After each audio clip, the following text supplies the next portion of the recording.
Testing. 1, 2, 3. Yes. Yes, dang. Yes.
Couple years old, actually.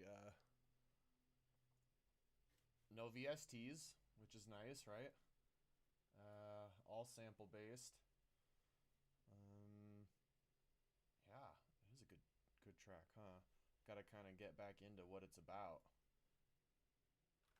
Mic is low. Okay. There, that mic is better now. I know. It's just weird. I keep rewatching my videos and then seeing that they're like I don't know, the music seems not loud compared to the mic. I don't know. It's hard to get a proper monitoring situation. My mic is very distance dependent as well, so.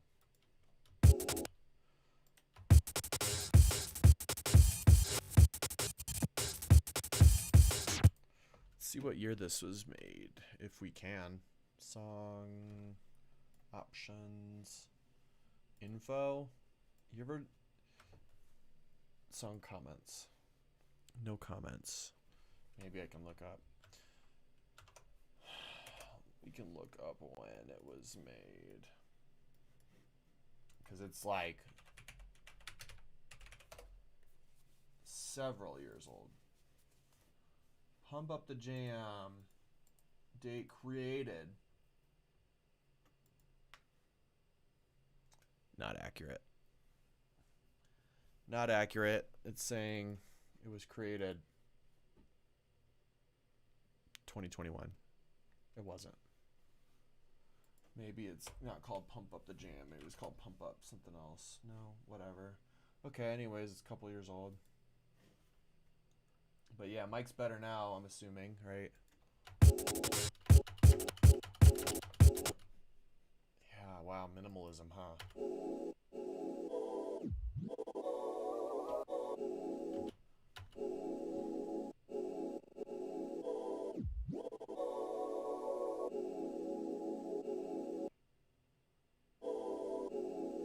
Yeah, no joke. It's been a long everything. It's a long... Today's actually been a good day for me. I don't know about you. I'm having a nice day. We've just been cleaning all day, which is great. I love cleaning, you know. Yeah, the crab podcast was great, though, last week. That was a lot of fun. Oh, we got definitely a couple more people following. Cute. Nice, nice. I'm well on my way to being a streamer.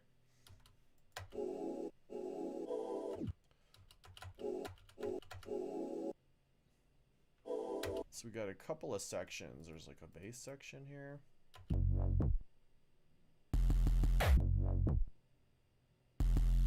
And I lied. Actually, there's a bunch of VSTs in here. But they're all isotope alloy. I think which there's now a newer version. Looks like there's only one. Okay. On the brakes, let's do a before and after. Wow, it's like actually turning it down.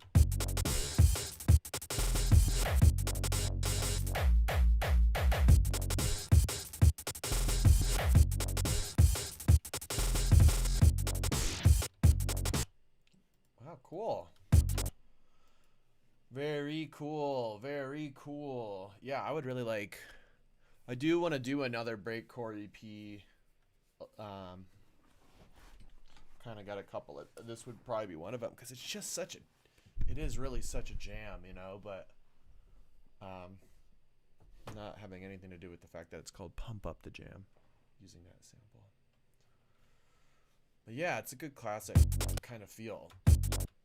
Kind of in that nice middle ground between being jungly and breakcore.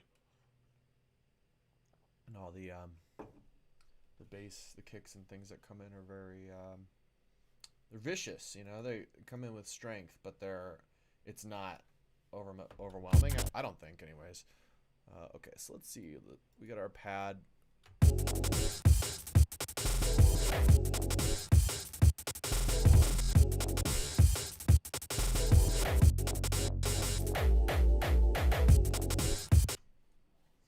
So the pad, I like how the pad in the first part glitches, does a bunch of stuff, and then it kind of takes a step back for the bass to kind of do some interesting things, right? And then we should label the rest of these.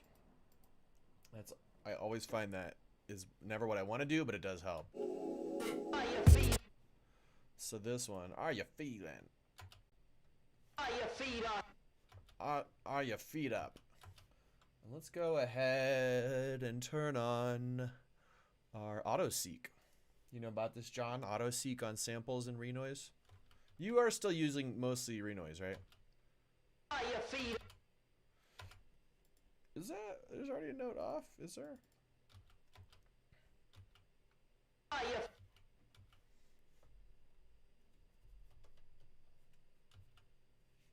Nice. Yeah, I have become such a fanboy again, but I'm...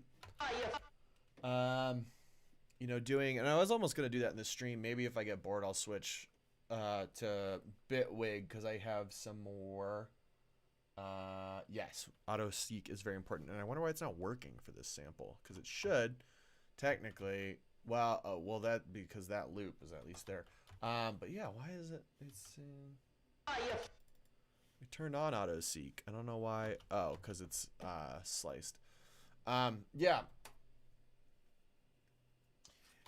You know, people say that. That's what everyone says. I mean, maybe it's just because it's literally. I'm more obsessively dedicated to doing this, and I've like made it my complete life's mission. But you know, you learn one piece, you learn them all, right? I mean, not really, but kinda. It's the same concepts. Renoise is just more fun to edit songs in, though. But I guess what I was trying to say is that I have been doing yeah, sound effects for a game, and I'm starting to finally get into this legendary flow. I still don't. I say it's legendary because I was like, oh, how do you do that? But yeah, I'll use Bitwig to design individual sounds. You know, like when I really want to put a bunch of motion into like designing one sound and modulate, you know, something. And then Renoise. But Renoise for composing, I guess, is really, I can't see that changing in my mind. There we go. Now our auto seek's working. So. So we're just gonna call this one Arya. It's funny, isn't it? It does almost seem like there should be background music. I wonder if there's like an auto ducking thing I could set up so there's background music until my DAW makes sound. It's actually not even a bad idea, really, because the background music does make a big difference in a lot of stuff. But I've got close to an hour and a half of original background music that I've just stored. What's this? That's such a good metallic effect.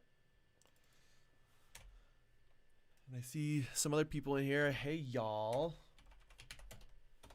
How y'all doing? Thanks for hanging out. We're welcome to the exciting and interesting world of music production. Is this good? Should I be making, I feel like I should be making Tropical House in order for people to watch, because that's usually how it goes. People make Tropical House and then people watch them and they go, oh, that's so cool. I want to be Tiesto. So, what's this, baby? It's just some little extra hats. Just little hats. Okay. Okay. What's this one? Let's say Bach.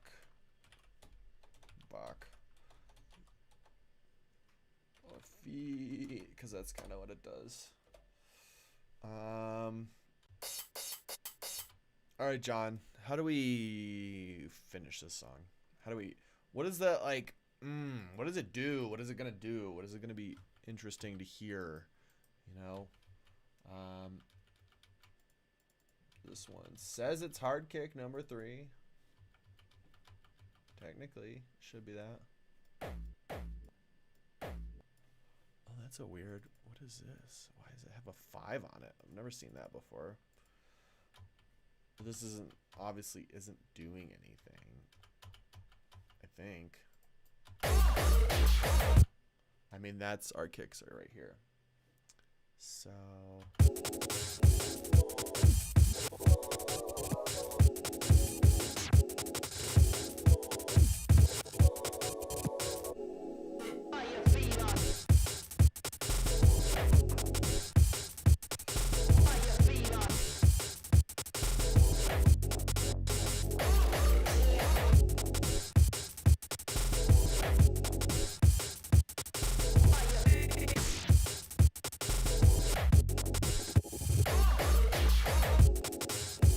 Okay, so let's see.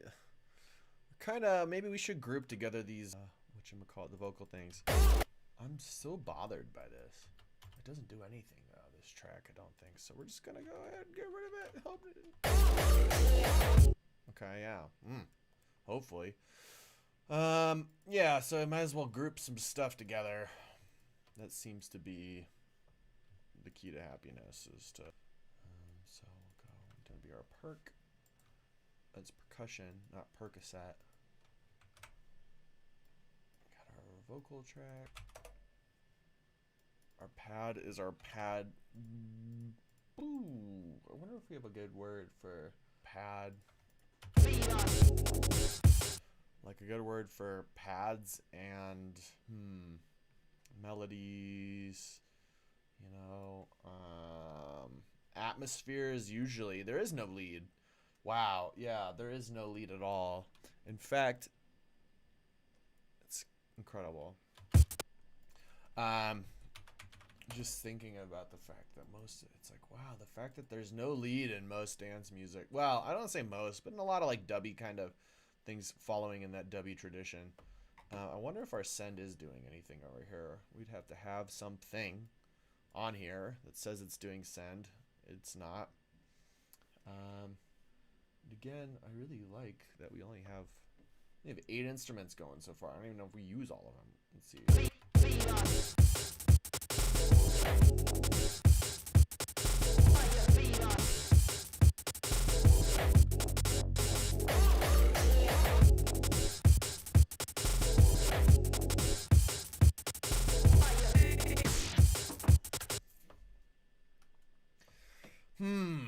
Very interesting. What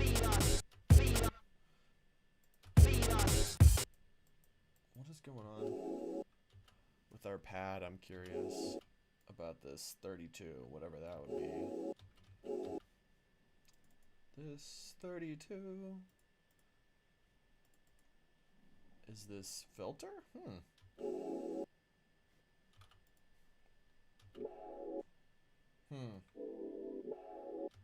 A filter that's not doing anything. Also very interesting. So, let's see about what's going on here. Yeah, this is always, I find the absolute hardest part of working on songs is these points where you're getting ready to expand out the structure, and if you do that from a place of uncertainty, what I find is that it usually falls apart. To be honest, usually falls apart. It usually collapses, and you get a boring song. Which is why I'm taking time and organizing right now. And color coding just off impulse here. Using my sense of synesthesia, which I never really believed anybody had synesthesia, to be honest. I think that it's just a matter of like feeling. And that you just go with an impulse and you say, yeah, that's my synesthesia. But I do tend to like to make percussion grayscale because they're like noise. And then I don't know why the vocals are blue. And then bass, I'll usually make bass things kind of red because they represent the lower side of the spectrum. But yeah, so I'm just going through and organizing some of this now in order to, you know, get an idea. So this is sub 1. This next one's dist 1. Shout out to dist 1, who's a DJ in Denver, who's definitely not listening to this. Probably, I barely know the guy, but it's funny because I was like, oh, dist 1, that's a cool name. And then I was like, oh, that's a guy. So this is Gab 1. If you can't figure out what Gab is, go back to school. School Hard Knocks. This is Gab 2. Okay, so... And I, you know, again, just because I want to do as much as possible, honestly, to this without arranging anything. As much as possible. So that way I can kind of, you know, have the best idea of what the different elements are before we say, okay, we're ready, we're going to go, you know, add another section to the song. I really don't know where this song should go. It is such a solid base, though. I think I put a lot of work into it. But yeah, I think that one thing I try to work a lot with is what I call self-priming, which is you got to get your head in the game on whatever it is you're doing. And doing that using external stimuli. So sometimes that involves, you know, making reference sheets for yourself so that you can read them. And then by reading them, you start to, well, you get the fresh tools in your mind because by the time you get connected with the software, you're going to forget techniques that aren't presented to you visually. It seems like you'll kind of latch on to what is presented visually. So I'm just going to solo this break here. Oh, you'll be there.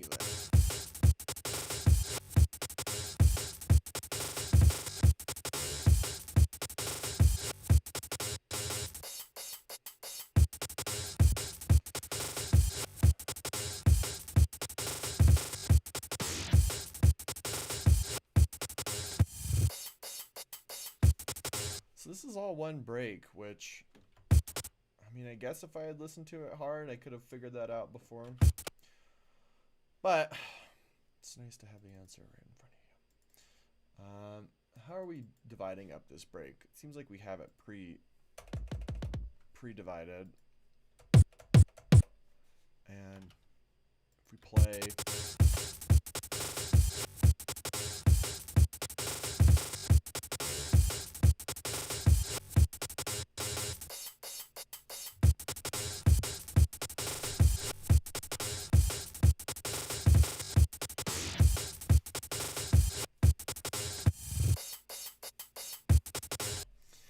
Yeah, so uh let's see. I think what I'd like to do here, give me 1 second. Actually, let me go grab some pillows.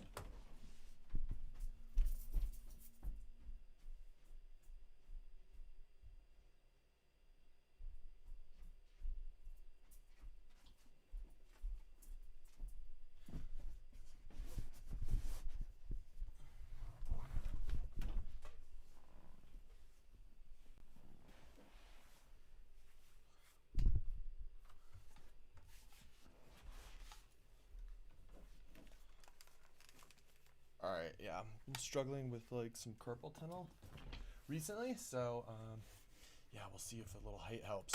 Okay.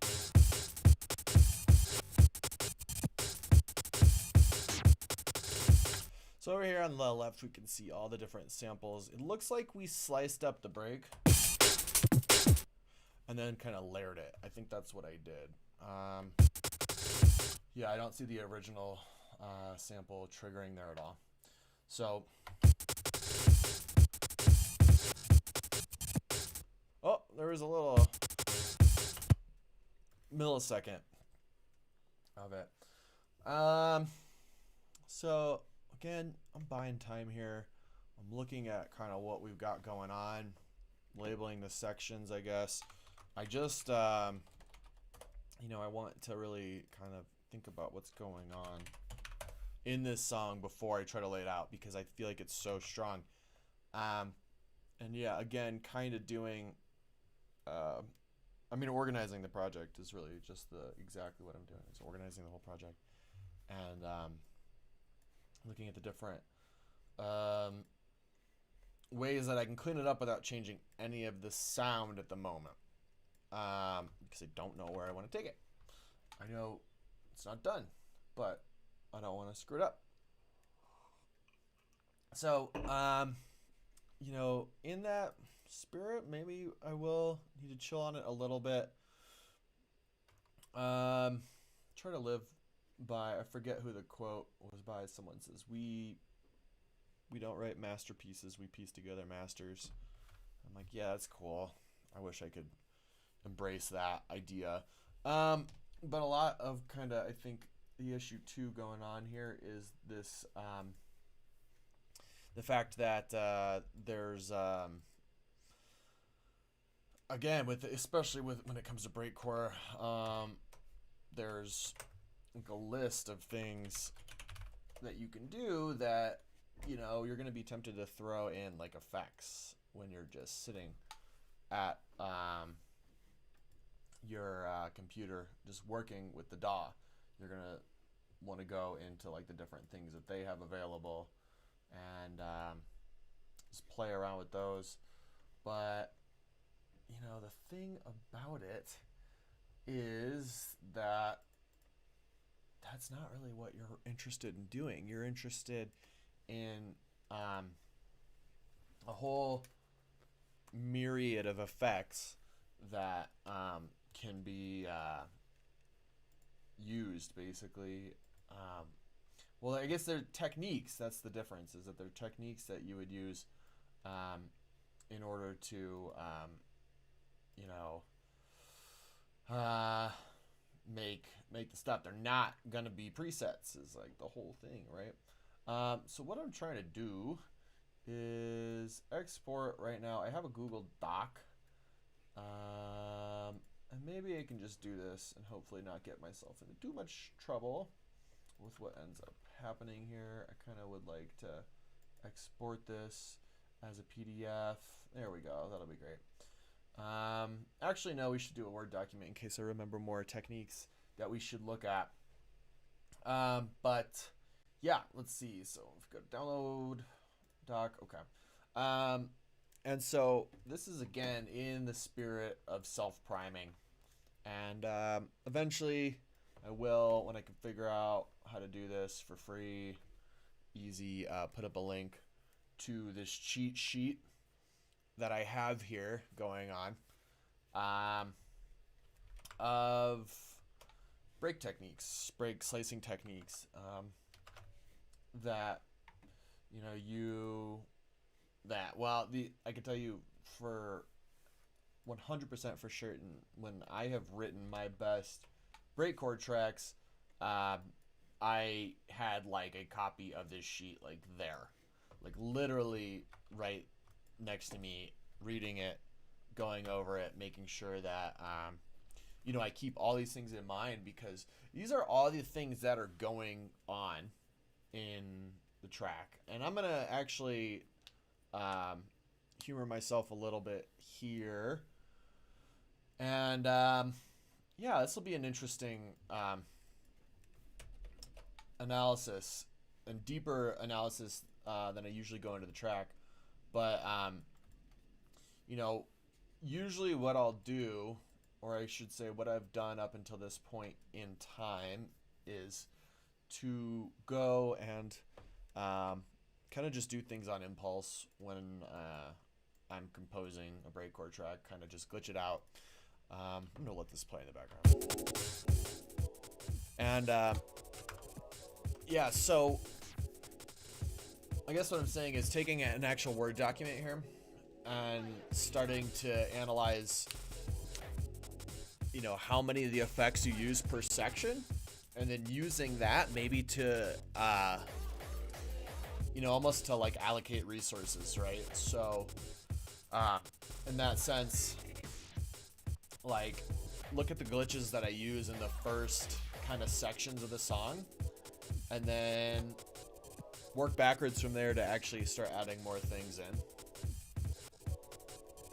So that way, you know, you can kind of pull out all the stops by the end of the song. You know, there is that kind of that push and pull of any good art project. I feel like I am learning during it. You know, that's like an inevitable part. But you also don't want to, you know, if you're trying to do something at a professional level, you want to try to like learn it, you know, in advance, I guess is the idea. Or you want to like, you don't want to come to it with a limited sense of, you know, some things you need to know a certain amount of techniques when you start in order to really like, you know, yeah, in order to be like considered competitive in the field, right? So I'm gonna go back, and so now done all these. Why don't we just take it up to about there and change all these so that they're not wrapping, they're just, you know, we'll see what I'm doing here. We don't want to wrap. Shrink to fit, no. We do want to wrap.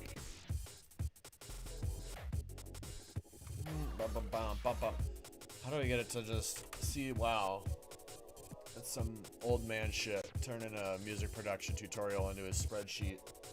But yeah.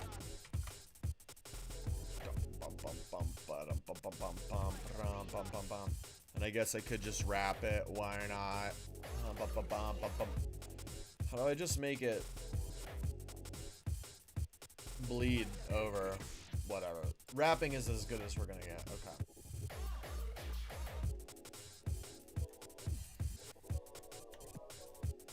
Wrap text. Okay.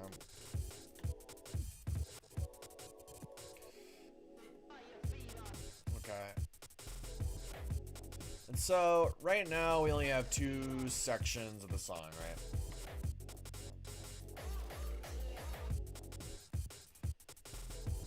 So we have our intro, and then we have drop 1. And this is really, again, this isn't something I do, but this is normally, this is something that I've always wanted to do. Or I should say, I've always felt like, from the beginning of writing this kind of music, I felt like, you know, this, I mean, to me, this is the process of architecturalizing, where, you know, you really are,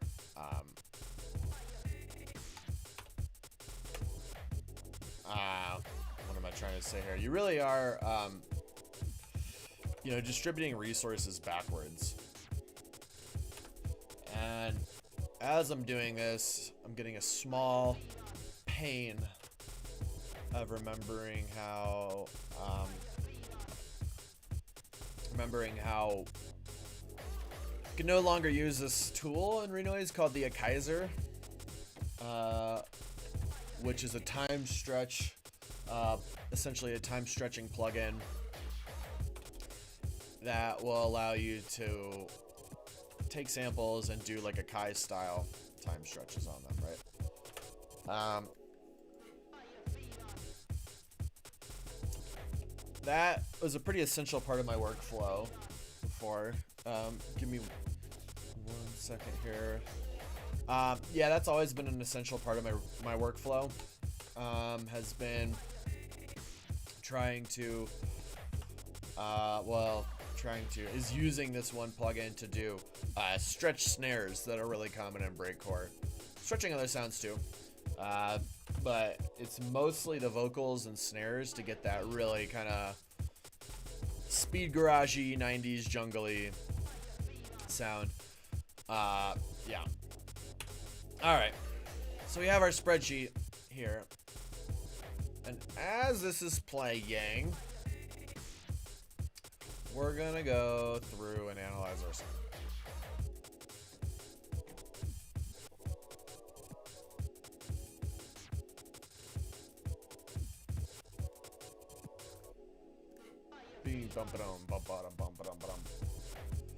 Alright, I guess as it's playing, we're probably gonna need to listen a little bit here. So yeah, I'm just gonna go and look and listen to the breaks here and see like which techniques I'm using in the beginning. So okay, we've immediately gone over and looking at all these things. So maybe I'm gonna copy a yellow 0 to mark that I don't think this is going on at all in any of it. I'm sorry if this is a little tedious, but I do really think that, the analysis, there is that push and pull on like, do a creative thing, free, let it, flow, just do whatever feels good. And then going to analyze it can be a really interesting, helpful technique. And especially as you're, doing something complex, you have to, get a feel for like analysis, right? So that's what we're doing, is a deep analysis of kind of what's been covered in this track so far. And then looking at the next one. So, all right, we have interleaving. I know I'm marking that because interleaving is when you are like using multiple drum loops, and then you are mixing them in and out of each other. So you'd have like a kick from break 1, and then a snare from break 2, and then a kick from break 2, and then a snare from break 1, and then a kick from break 3, and then a hi-hat from break 4. So you're weaving in all these different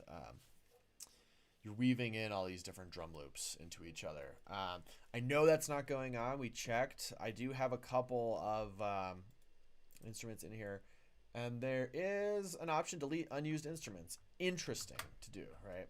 Very interesting to do, because I thought those two DMB, those are bass, that's why. I guess we're just not using this Atlantis. Amen. So again, some of my favorite artists, and I know some of my most full-on tracks, it depends on how you want to do the track and how you want it to progress, right? But you might want to take this list and you want to make sure that you're hitting every single one of these points in the first section, because that's kind of the like, okay, I have all the tricks up my sleeve. Now what am I going to do with them, right? Or, in our case, I'm saying, okay, I really like the bass of what we have going on here, and I'm going to build off of that. And in order to really properly build off of it and keep bringing in more elements and say, hey, this track's getting more interesting, I'm going to track, kind of what we've used so far. And, again, when you're being creative enough, not all these techniques are going to really fall exactly perfectly into our spreadsheet here. You know, there's a lot of like, they overlap, and there's experimental ones, and there's ones that aren't labeled, but for the most part, we're going to try to kind of track them.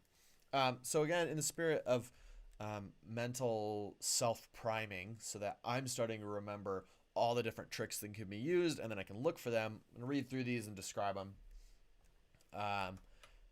So again, this is our list. This is my list of 17 discrete breakcore editing tricks that you can use to sound like you know every single way to chop a break, right? So I'm just going to go through and describe them verbally. 1, interleaving is when you use multiple breaks and you're chopping them in between each other. Okay. 2, pitch shifting. Pitch shifting is pretty simple. It's when you are using a pitch adjustment on your percussion. You're pitching your snares, you know, up or down. I think that's another one in here. Simple, right? Using the pitch adjustment. 3, time stretching. A couple different ways to do that. You can pre-stretch the sample. I'm already looking at an example we have here of how I've stretched the sample using the start sample function here. And then, yeah, time stretch, common trick. Okay. 4, pitch runs. Pitch runs, in my opinion, are when you do not necessarily just chromatic runs, or where, so if you have a snare, you repeat it 4 times. Every time it hits, you go up a half step or something like that, or down a half step. Very common in breakcore. That's a pitch run. Okay. Rolls like a pitch run minus the pitch, right? So just increasing velocity, you know, or other kind of complex patterns.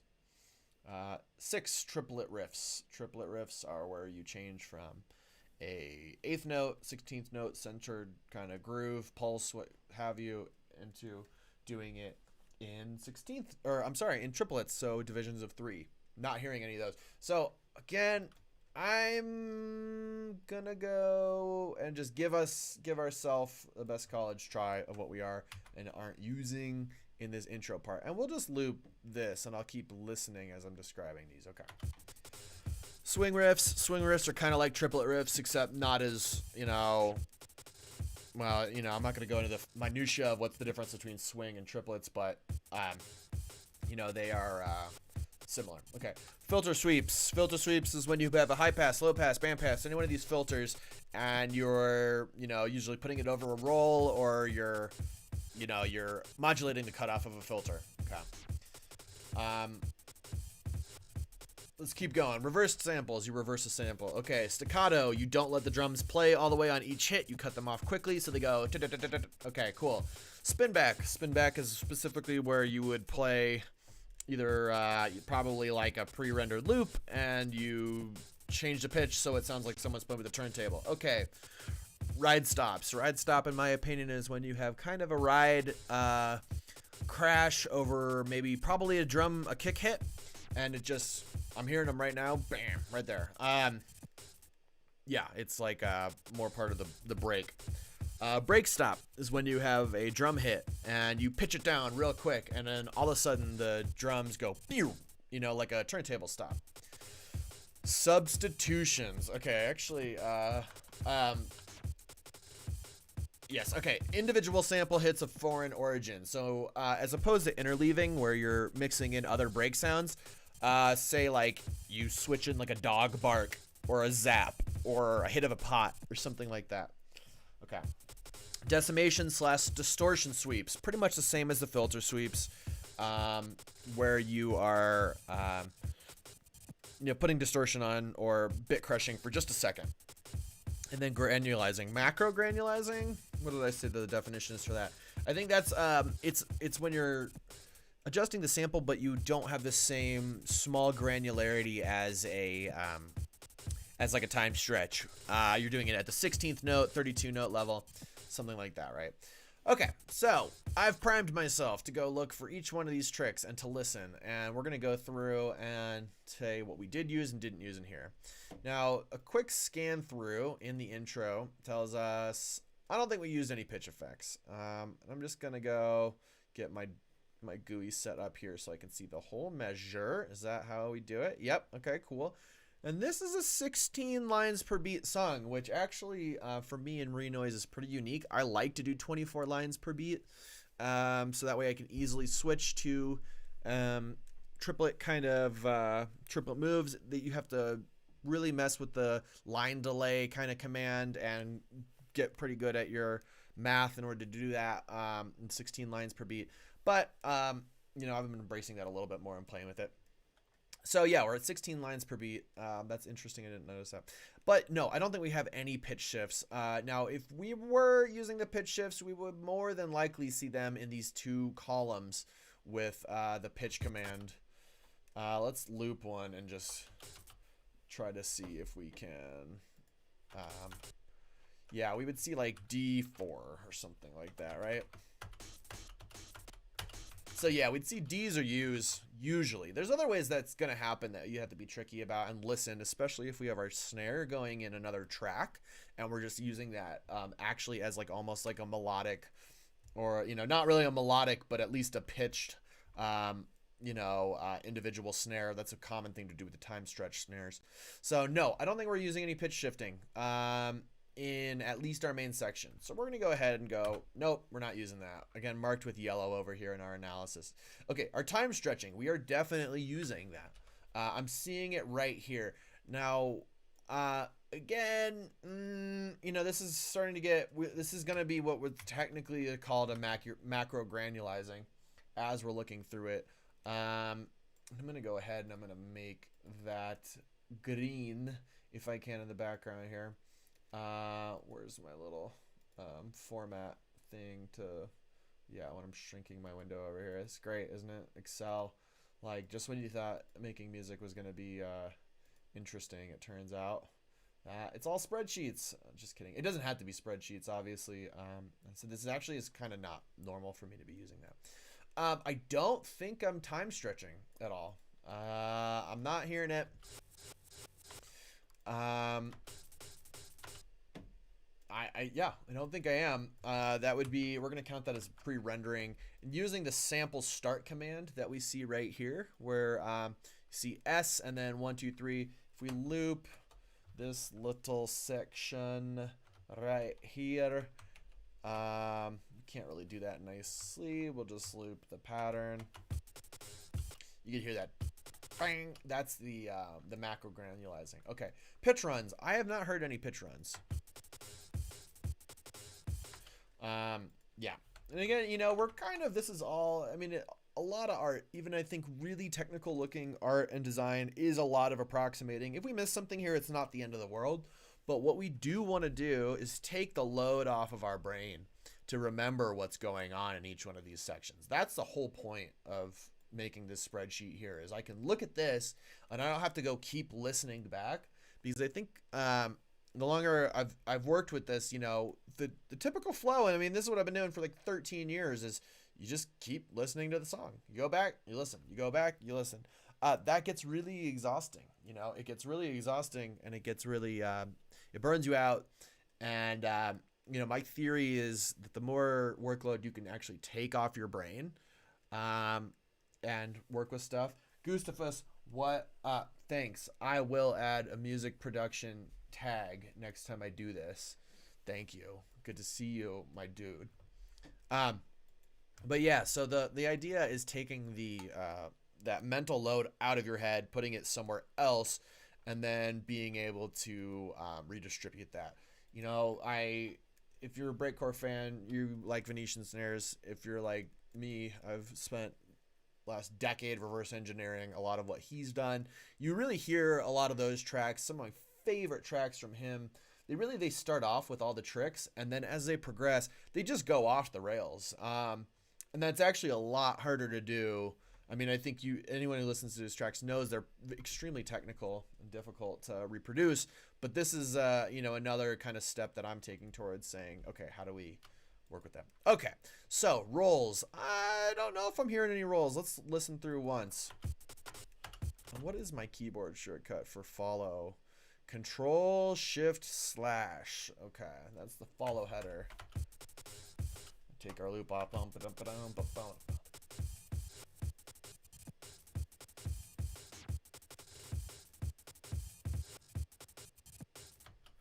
Okay, cool. So, no, I didn't hear any rolls. Okay, perfect. No rolls, no triplet riffs, no swing riffs, no filter sweeps, reversed samples. Yes, we do have those. Staccato, yes. Spinbacks, not technically. No, okay. Ride stops. Yes, I am hearing ride stops. Let's go to a ride stop. So that's kind of this line right here is what I'm considering a ride stop, right? Where you get the cymbal and then a kick, and it helps to give that natural kind of starting instead of like, why didn't that sample just keep going? It's like, this is a purposeful break in the break. So yes, we have ride stops. Okay, cool. Break stops, I'm pretty sure I'm hearing a break stop. Why don't we go in there? Let's see if we can find one.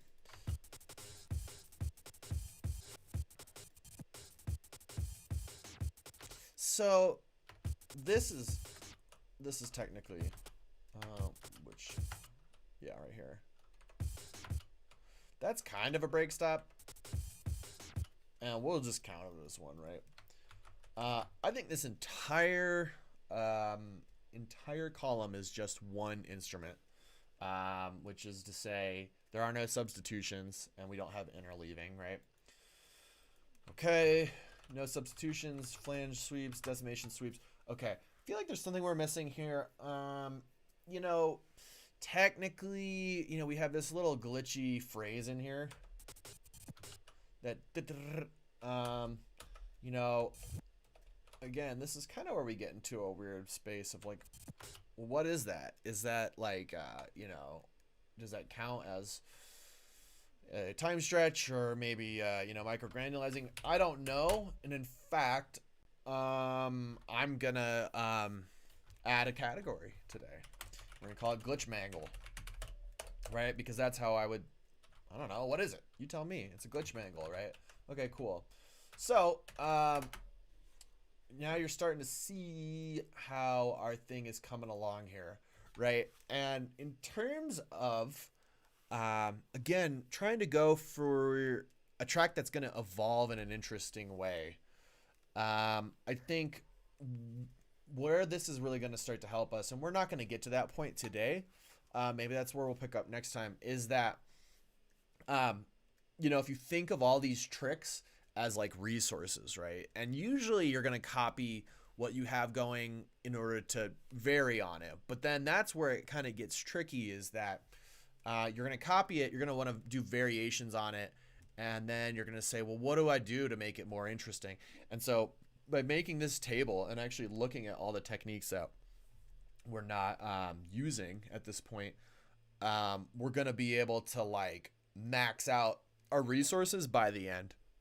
You know, again, a lot of the songs that I really like in that Venetian snare is like really kind of extreme progressive style, which I don't think is really what we're going to be going for on this, of where it kind of evolves into like basically your CD skipping. But, you know, we do want to distribute our tricks and add more tricks as the song goes on, right? And in the same way, you know, I can kind of take these and do them for our pad as well, and so we'll touch on that in a second. But my point is that we're kind of adding a little bit more as we're going along, and then by the time we take this whole structure and we repeat it, we know what hasn't been done yet and what will make it interesting. Say, oh, you brought in this one now. Oh, you brought in this one now, right? Okay. So yeah, now that we've analyzed fully the break tricks on our first you know, kind of whatchamacallit here, we're gonna listen to the whole section here of our percussion. You know, I'm already seeing here, technically we're gonna say that this is like an interleave, right?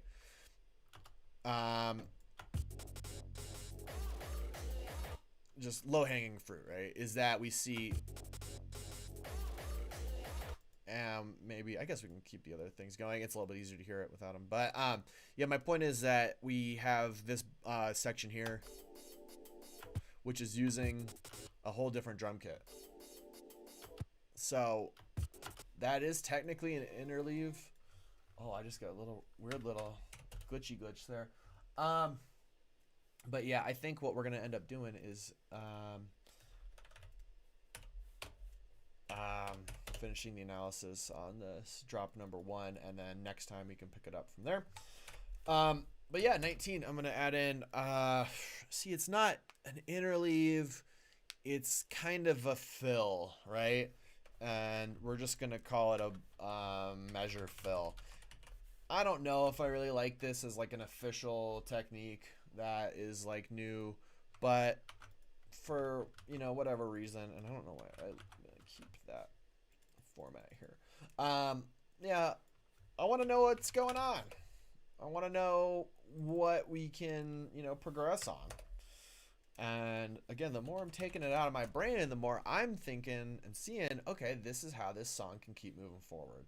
Because I know what's being added and what I have to work with. And we don't have any measure fills. Okay. There.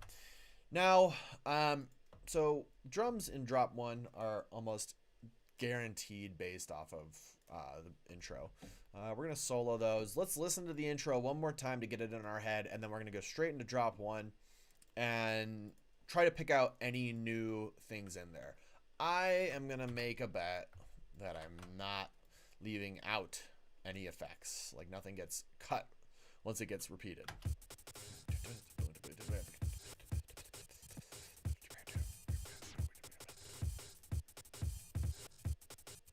Bum, bum, bum, bum, bum.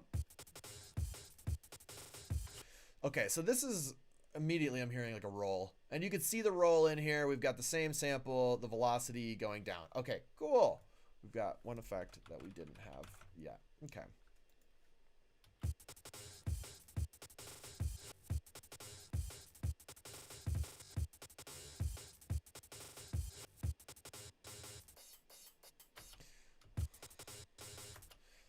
Okay, so we're seeing like more time stretching, which is interesting. Well, and technically it's still, you know, we're calling it the macro granulizing, right? So we're going to put that up to a 2. Why not, right? I mean, I'm not going to do that everywhere. But again, I'm just trying to get a sloppy idea of how to,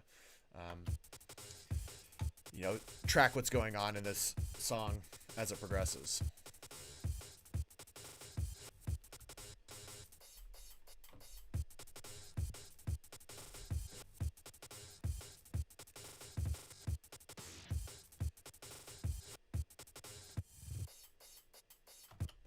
Okay, so here we are. We've got our analysis of the drop 1 done. And yeah, we can see why it's getting a little bit more interesting, right? Because as we go from the intro into the drop, the drums are starting to do more, right? Now, again, a lot of this too was really more of, it's just impulsive, to be frank. It's just, you know, okay, I want to write. I'm just going to try to, you know, do it by ear. And then, you know, kind of see what happens with it.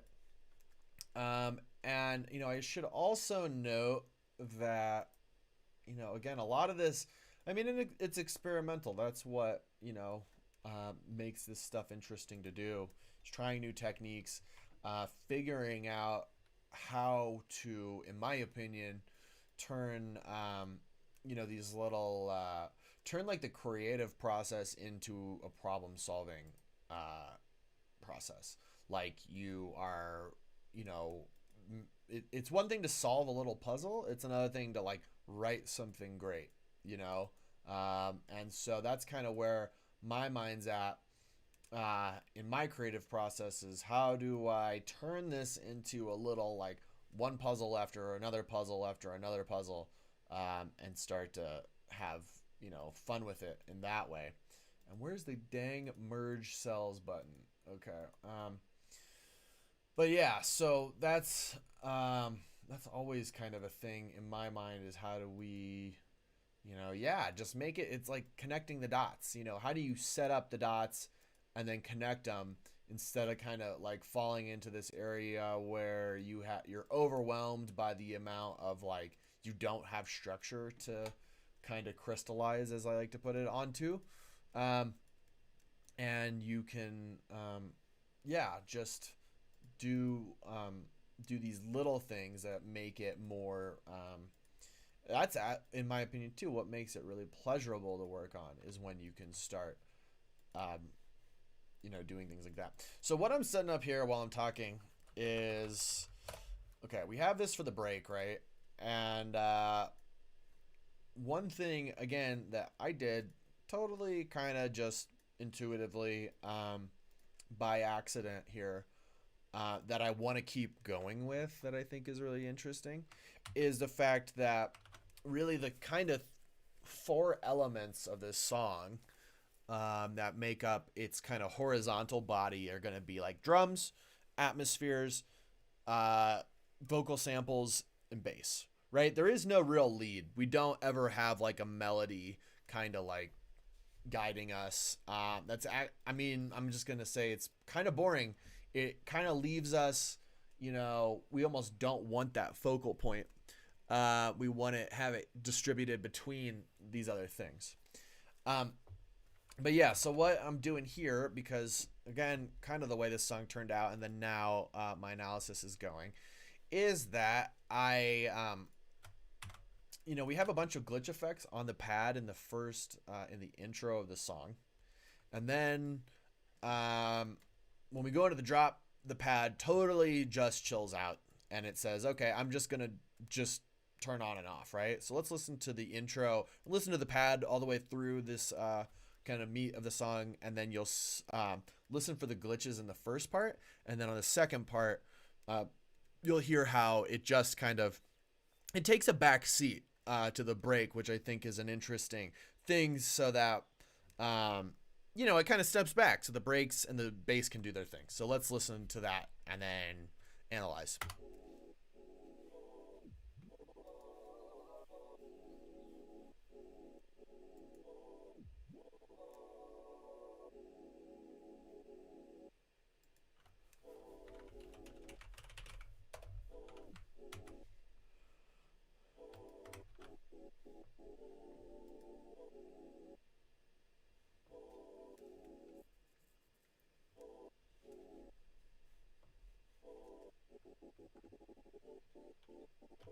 Okay, so we're hearing, and again, we're using a break list of effects to kind of look at the pad. That's not really, so things aren't going to line up, but that's fine. We don't need that. This is all just to kind of help us take a load off the brain and get an idea what's going on. Okay, so if we go back to the pad in the beginning, we'll put everything in and just listen to some of the things the pad is doing.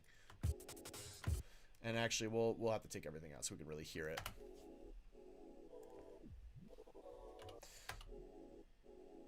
So we've got staccatos going, right?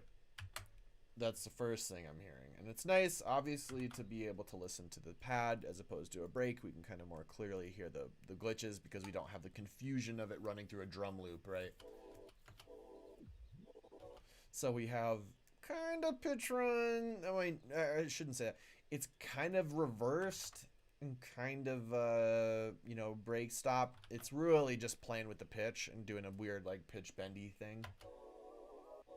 Again. What did we say? Glitch mangle? Yeah, we're glitch mangling it. I did add in panning because I'm hearing that in there. We're gonna add that to our list down here. Okay.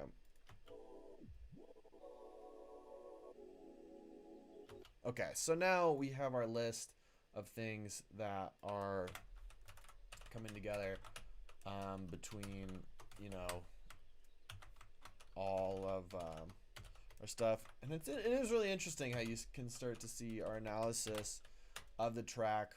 I think I've reached a point, as far as someone who's interested in making tools, and someone who is also interested in not getting too caught up in making tools to not make the art. Yeah, to do with this analysis in which the functionality, this isn't a tool. I think there's this want, or this kind of urge to make a tool that's going to put all these in at a macro level. But yeah, we're just analyzing it so that way we can add, you know, bridge 1 and then drop 2 and then presumably, you know, bridge 2 and then drop 3, right? And then outro, which probably won't need a whole lot of analysis. But yeah, so I think the takeaway from today's kind of idea here is that, you know, we are analyzing what we've got. We're analyzing what we've done impulsively, and then we're maximizing it with, you know, by looking at the analysis of kind of what's really gone on. So now we have this structure here so that by the time I say, okay, I want to copy the whole thing and let's make it keep moving, doing something interesting, we know what it has done and what it hasn't done. And we can keep running with that to have the thing move really in a tangible direction. So we are at time. I'm going to go ahead and yeah, save our book here. Our book, what am I talking about? This spreadsheet.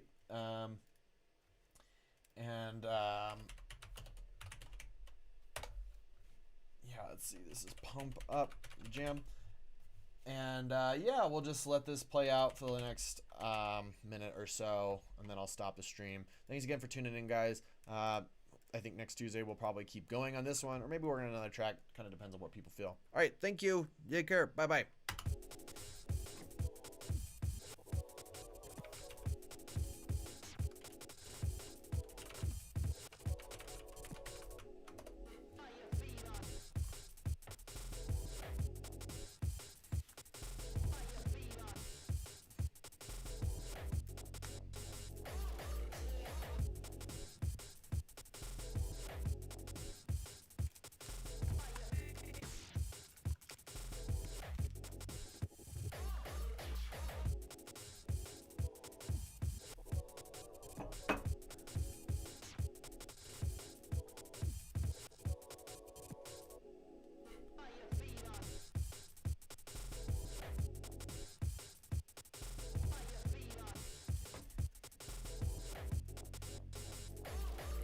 Thanks, Gustavus. You're fire. Hopefully I can figure out how to finish it. That's what this whole thing has been, me wanting to finish a 4-year-old track. But yeah, there we go. So that's the track. Thanks for tuning in, guys. We'll be doing Renoise again next Tuesday if you want to tune in. You know, presumably some art Thursday, and then programming Sunday, maybe. Okay, thanks. Yeah, take care. Bye.